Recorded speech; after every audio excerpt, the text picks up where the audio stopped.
biggest challenge started to come as I got older, as I realized what the world was about and what you had to do to get ahead. I went to work at Samters, down at, it was my first job, and I just thank Mr. White. I'm sure he's dead and gone now, but I tried to find his family during all this turmoil because I wanted to let them know that I wanted to thank Mr. White's family because Mr. White, I worked in the office up there, and I had to take the little tubes and look up the people's credits and see if they could get credit for whatever they were buying downstairs. Tubes?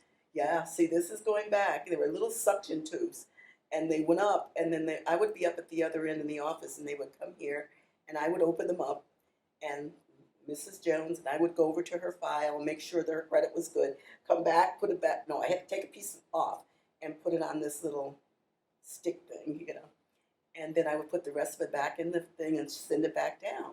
Well, Mr. White was always just so interested in me learning more than just that tube. He wanted me to learn different things about the office, and he would always just come and look. I was the only black one in the office, you know. And then he wanted me to he says, I want you out there. I said, out where? So he had me learn the telephone switchboard, which was the first place that you saw when you got off on, I think it was the 5th floor. And he says, I want you out there. And that's what I did. After that, you know, I would switch back and forth between the tubes and answering the switchboard, you know, and taking the calls and directing, you know, I had to put them on little pieces of paper of whose call it was, you know. But I think about him often because he didn't have to do what he did. You know, I could have just been there for the girl to clear off the board, you know, of the credit slips that were coming up. Why do you think he wanted you out there, and how do you feel like you benefited from that?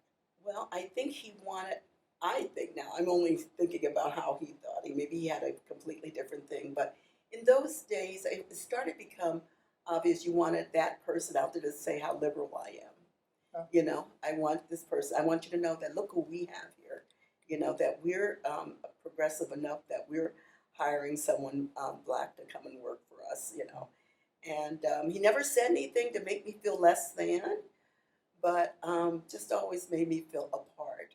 And I just felt that he wanted to showcase, look what, you know, I have here working for me, you know. And how do you feel about that now? You know, it's not a good feeling at all. It's not a good feeling